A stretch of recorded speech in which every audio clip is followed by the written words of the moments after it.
Welcome back दोस्तों। ये है हमारा part 2 of labour laws and industrial relation. और इस वीडियो में हम सीखेंगे कि लेबर लॉ एक्चुअली कवर क्या करता है। Very important for EPFO, APFC and AO exam. Almost every year इससे क्वेश्चन डायरेक्टली आ चुके हैं। So what it governs, labour law जो एम्प्लॉयमेंट लॉ है ये क्या गवर्न करता है। तो सबसे पहले एक सिंपल सी बात समझ लो, लेबर लॉज सिर्फ एक चीज रेगुलेट नहीं करता, ये 3 पिलर्स को रेगुलेट करता है। क्या? ये 3 पिलर्स को रेगुलेट करता है। पहला पिलर एम्प्लॉय, मतलब मतलब कि वर्कर, उनके राइट्स, उनकी सेफ्टी, उनके इंटाइटलमेंट्स। दूसरा दूसरा पिलर पिलर क्या है? एम्प्लॉयर्स। मैंने उसमें मैनेजमेंट, ओनर्स एंड बॉसेस को रेगुलेट करता है। ठीक है। तीसरा पिलर है ट्रेड यूनियन, जो एम्प्लॉय की कलेक्टिव वॉइस होती है। समझे? फिर से सुनो, लेबर लॉज किसी सिर्फ एक चीज़ को नहीं रेगुलेट करता, इसमें 3 पिलर है जिसको लेबर लॉ रेगुलेट करता है। पहला एम्प्लॉय है, दूसरा एम्प्लॉयर है, तीसरा ट्रेड यूनियन है। एम्प्लॉय में मतलब कि वर्कर्स के राइट्स, उनकी सेफ्टी, उनके इंटाइटलमेंट के बारे में रेगुलेशन होता है। एम्प्लॉयज़ के अंडर जब जाओगे तो मैनेजमेंट की बात आती है, ओनरशिप को रेगुलेट किया जाता है, बॉसेस कौन है उनको रेगुलेट किया जाता है। जब ट्रेड यूनियंस की बात आती है तो वो क्या करता है, वो एम्प्लॉय की कलेक्टिव वॉइस होती है बेसिकली, ट्रेड यूनियन। ठीक है। तो इन तीनों की लीगल राइट्स और ड्यूटीज और रिस्ट्रिक्शन सब कुछ ये लेबर लॉ डिफाइन करता है। इसको एक ट्रायंगल में समझ लो। स्क्रीन में देखो, ट्रायंगल बना हुआ है। ऊपर देखो, ऊपर क्या है? ऊपर एम्प्लॉय, बीच में एम्प्लॉयर्स, नीचे ट्रेड यूनियंस। और सुनो, ये तीनों चीज़ जो है, लेबर लॉ इन तीनों के बीच बैलेंस बनाए रखता है। लेबर लॉ का यही काम है, इन तीनों के बीच का बैलेंस बनाए रखना, क्योंकि लेबर लॉ 3 चीज़ों को रेगुलेट करता है और इन तीनों चीज़ के बीच में बैलेंस बनाने का काम करता है। अब नीचे आओ, देखो कुछ लिखा हुआ है, मीन्स एरिया कवर्ड। तो ये मेन एरिया क्या है? अगर एग्जाम में ये पूछ लिया जाए कि लेबर लॉज किन किन एरियाज को कवर करते हैं, तो आपने सिर्फ ये 3 हेडिंग याद कर रखनी है। ठीक है। Industrial relations, health and safety in work place, employment standards. सिर्फ यही 3 चीज़ें आप याद रखें। अगर इन केस एग्जाम में इतना बेसिक्स क्वेश्चन पूछ लिया कि लेबर लॉ किन किन एरियाज को कवर करता है, तो इंडस्ट्रियल रिलेशंस को करता है, health and safety in work place को करता है, एम्प्लॉयमेंट स्टैंडर्ड्स को करता है। ठीक है। अब तीनों को डिटेल में समझते हैं, बहुत एग्जाम ओरिएंटेड, बिल्कुल क्रिस्प में। ठीक है। और इंडस्ट्रियल रिलेशन जो है तुमको पता होगा कि मोस्ट इम्पोर्टेंट टॉपिक है EPFO के लिए। तो इंडस्ट्रियल रिलेशंस का मतलब क्या होता है? इंडस्ट्रियल रिलेशंस का मतलब क्या होता है बताओ। बेसिकली सिंपल सी बात है, पिछले भी वीडियोज में मैं ऑलरेडी बता चुका हूँ। हम पढ़ क्यों कर रहे हैं labour law, industrial relation. Basically ये एम्प्लॉय और एम्प्लॉयर के बीच का रिलेशनशिप कैसे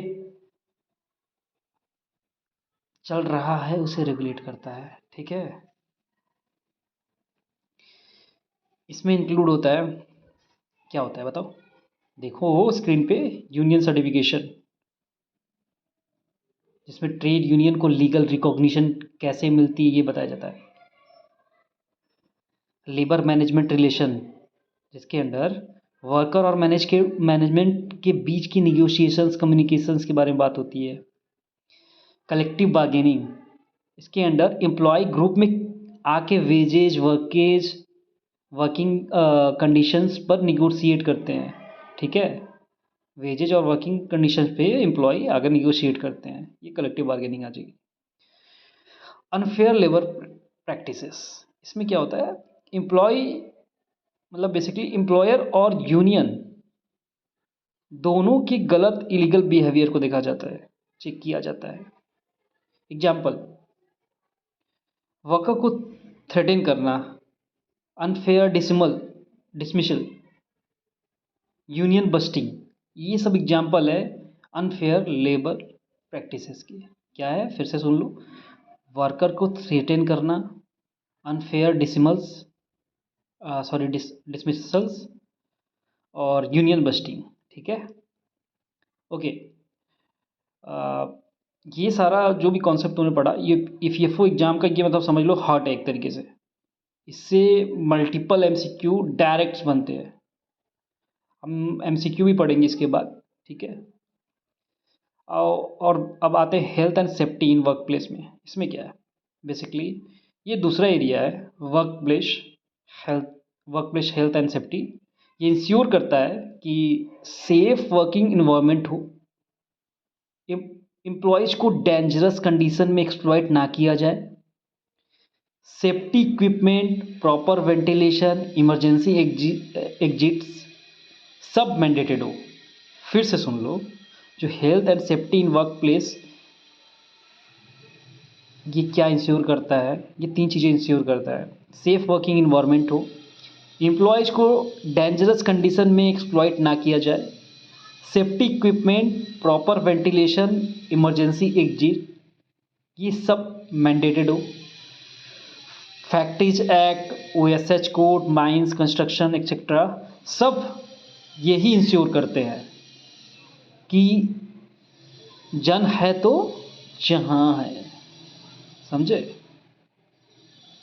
चलो एम्प्लॉयमेंट स्टैंडर्ड्स को देखो, ये तीसरा ब्रॉड एरिया है एम्प्लॉयमेंट स्टैंडर्ड। ठीक है, ये day to day working conditions को रेगुलेट करता है। इसमें इंक्लूड होता है general holidays and annual leave, जिसके अंडर लाइक छुट्टी, casual leaves, earn leaves, festival holidays, ये एक्सेट्रा, ये सब कंसिडर किए जाते हैं। ठीक है, वर्किंग आवर्स में लाइक कितने घंटे काम होगा, ओवर टाइम रूल्स क्या होंगे, कुछ ओवर टाइम का अलग पैसा होगा, क्या होगा, इसमें सारे रूल्स इसके बारे में बात होती है वर्किंग आवर के। ठीक है, फिर अनफेयर डिसमिसल के बारे में बात होती है कि अगर इलीगल वे से एम्प्लॉय को निकाल दिया तो क्या होगा। पहली बात तो निकाल नहीं सकते, ठीक है, लेकिन अगर इन केस निकल गए तो उस पर क्या एक्शन लिया जाएगा एम्प्लॉयर पे। ठीक है, फिर मिनिमम वेज पे आते हैं। मिनिमम वेज बेसिकली आपको पता ही होगा कि गवर्नमेंट फिक्स करता है एक मिनिमम अमाउंट, उससे कम पे अलाउड नहीं होता है। अगर आप करते हो और कोई आप पे केस कर देता तो आप जेल जाओगे।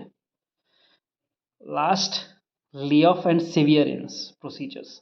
अगर कंपनी मान लो बंद हो गया, एम्प्लॉय रिट्रेंच हो रहा है, तो कौन सा लीगल प्रोसीजर फॉलो होंगे ये बताएगा ले ऑफ एंड सेवियरेंस प्रोसीजर। ठीक है, ले ऑफ के समय बताता है। ठीक है, अब रिवीजन करते हैं भाई, क्रक्स पूरे वीडियो में तुमने क्या पढ़ा। ठीक है, एक लाइन में पूरा चैप्टर का मतलब बता दो ये पूरे वीडियो में क्या किया गया। तो बेसिकली हम लेबर लॉ के ही बारे में पढ़ा है कि labour law is equal to employees plus employers plus trade unions के लीगल राइट्स को रेगुलेट करता है। पूरा क्रक्स का वीडियो का क्रक्स यही है, labour law is equal to employ plus employers plus trade union के लीगल राइट्स को रेगुलेट करता है। ठीक है, और इसके 3 कोर एरियाज है। कौन कौन से? Industrial relations, workplace safety, employment standards. Okay, बस यही ईपीएफओ का पूरा बेस है। फिर आगे मूव करेंगे। दोस्तों, हर टॉपिक को इतने सिंपल तरीके से समझाऊंगा तो ईपीएफओ निकलना बच्चों का खेल हो जाएगा तुम्हारे लिए। Trust me, just trust the process. मैं हूं आपके साथ, और इस बार सिलेक्शन लेकर ही निकलना है। नेक्स्ट वीडियो में हम और डीप डाइव करेंगे लेबर लॉज के इंपॉर्टेंस एक्ट्स में। चेयर टाइट करो और फोकस साफ रखो, और मिलते हैं पार्ट 3 में। Thank you.